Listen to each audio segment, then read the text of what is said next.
ವಂದಿಸಿಕೊಂಡಿದ್ದೇನೆ. ಏನು ಸೀತೆ? ಸ್ವಾಮಿ, ನನ್ನ ಈ ದಿನದ ಸಂತೋಷಕ್ಕೆ ಕಾರಣ ಏನು ಗೊತ್ತೇ?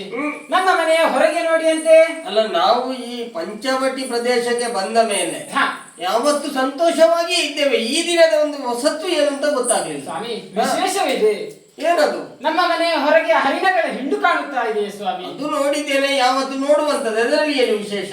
ಆದರೆ ಅದರ ಪಕ್ಕದಲ್ಲಿ ಬಂಗಾರ ವರ್ಣದಂತಹ ಜಿಂಕೆ ಕಾಣುತ್ತಾ ಇದೆ. ನೋಡಿದಾಗ ಆಯ್ತು. ಪಂಚವರ್ಣದ ರೇಖೆಗಳು, ಅದಲ್ಲದೆ ನನ್ನ ತಾಳಕ್ಕೆ ಸರಿಯಾಗಿ ಕುಣಿಯುತ್ತಾ ಇದೆ ಸ್ವಾಮಿ. ನೀನ್ ತಾಳ ಹಾಕಿದ್ದೆ ಗೊತ್ತಾಗ್ಲಿಲ್ಲ ಅಲ್ವೇ? ಹೌದು. ನೀವು ನೋಡ್ಲಿಲ್ಲ. ಹೌದಾ? ಸ್ವಾಮಿ, ಪತ್ನಿಯಾದವಳ ಆಸೆಯನ್ನು ಈಡೇರಿಸುವುದು ಪತಿಯಾದವನ ಧರ್ಮ ಅಲ್ವೇ? ಹಾಗೆ ಎಲ್ಲವನ್ನೂ ಸತಿಯಾದವಳು ಬಯಸ್ತಾಳೆ. ಎಲ್ಲವನ್ನು ತಂದು ಕೊಡುವುದಕ್ಕೆ ಆಗುದಿಲ್ಲ. ಯಾಕೆ ಹೇಳು? ಯಾಕೆ? ಈಗ ನೀನು ಹೇಳಿದಿ ಸತಿಯಾದವಳ ಆಸೆಯನ್ನು ಪತಿಯಾದವನು ಈಡೇರಿಸಬೇಕು ಅಂತೇಳಿ. ಹೌದು. ಆದರೆ ಎಲ್ಲವನ್ನ ಆಗುದಿಲ್ಲ. ತಂದು ಕೊಡಬೇಕಾದನ್ನು ತಂದು ಕೊಡಬೇಕು. ಈಗ ನೀನು ಏನು ಹೇಳ್ತಾ ಇದ್ದೀನಿ ಅಂತ ನನಗೆ ಗೊತ್ತಾಗ್ಲಿಲ್ಲ. ನಾನು ಮೃಗವನ್ನು ಬಯಸಿದ್ದಲ್ವ ಸ್ವಾಮಿ?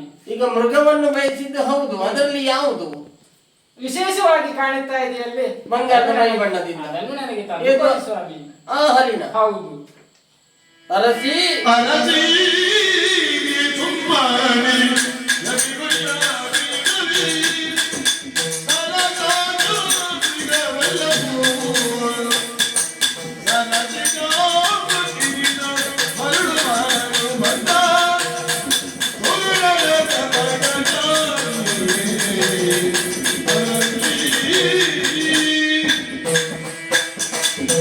ನಾನು ಅದನ್ನೇ ಹೇಳಿದ್ದು, ಎಲ್ಲವನ್ನು ತಂದು ಕೊಡುವುದಕ್ಕೆ ಆಗುದಿಲ್ಲ ಎನ್ನುವ ಹಾಗೆ.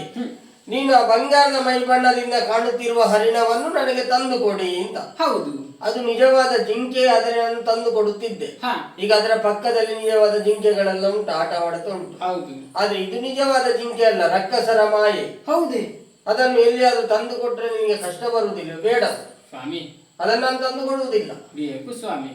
ಎಂತದಕ್ಕಿಂತ ಕಷ್ಟ ಬಂದರೆ ನಾನು ನೋಡಿಕೊಳ್ಳುತ್ತೇನೆ. ಸುಮ್ಮನೆ ಮೈ ಮೇಲೆ ಹಾಕಿಕೊಳ್ಳುದು ಕಷ್ಟವನ್ನು. ಅದಕ್ಕಿಂತಲೂ ಮಿಗಿಲಾದರೆ ನೀವು ಇದ್ದೀರಲ್ವ ನನ್ನ ಜೊತೆ. ಸುಲಭದಲ್ಲಿ ಒಂದು ಕಷ್ಟ ಬರಲಿ ಅಂತೇಳಿ ನಿನ್ನ ಆಸೆ.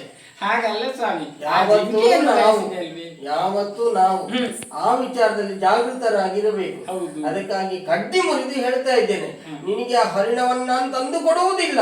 ನೀವು ತಂದು ಕೊಡದಿದ್ದರೆ ನಾನು ಇಲ್ಲೇ ಕೂರ್ತೇನೆ ಉಪವಾಸಕ್ಕೆ. ಭಾರಿ ಒಳ್ಳೇದದು. ನಾನು ಉಪವಾಸ ಕೂತ್ಕೊಂಡ್ರೆ ನಿಮ್ಗೆ ಒಳ್ಳೇದ? ಹೌದು. ಯಾಕೆ ಸ್ವಾಮಿ?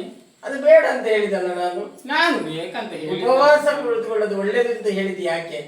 ಅದು ಒಳ್ಳೇದು, ಆರೋಗ್ಯಕ್ಕೆ ಒಳ್ಳೆಯದು. ಹೌದು ಅಲ್ವೇ? ಅದುವೇ ಒಳ್ಳೇದು. ಜಿಂಕೆ ಬೇಡ. ಜಿಂಕೆ ಬೇಕು ಸ್ವಾಮಿ. ಅದು ನನ್ನ ಕೈಗೆ ಸಿಗುವುದಿಲ್ಲ. ಬಾಣ ಪ್ರಯೋಗ ಮಾಡಿದ್ರೆ ಅಲ್ಲೇ ಮಡಿದು ಹೋಗ್ತದೆ ಸ್ವಾಮಿ. ಅದು ಓಡಿ ಹೋಗ್ತದೆ, ನನ್ನ ಕೈಗೆ ಸಿಗುವುದಿಲ್ಲ. ಮಡಿದು ಹೋದರೂ ಬಿಟ್ಟು ಬರಬೇಡಿ. ಏನು ಮಾಡಬೇಕು? ಅದರಿಂದಲೂ ಉಪಯೋಗವಿದೆ. ಅದರ ಚರ್ಮವನ್ನು ಸುಲಿದು ಚಂದದ ಕುಪ್ಪಸವನ್ನು ತಯಾರಿಸಿ ನಾನು ಧರಿಸಿಕೊಳ್ಳುತ್ತೇನೆ. ಅದು ಕುಳಿದರೆ ಅದರ ಜೊತೆ ಆಟವಾಡುತ್ತಾ ಇರಬಹುದಲ್ವೇ? ಹರಿಣವನ್ನು ಹಿಂಬಾಲಿಸುತ್ತಾ ಮುಂದುವರಿಯುತ್ತೆ. ಹೋಗಿ ಬನ್ನಿ.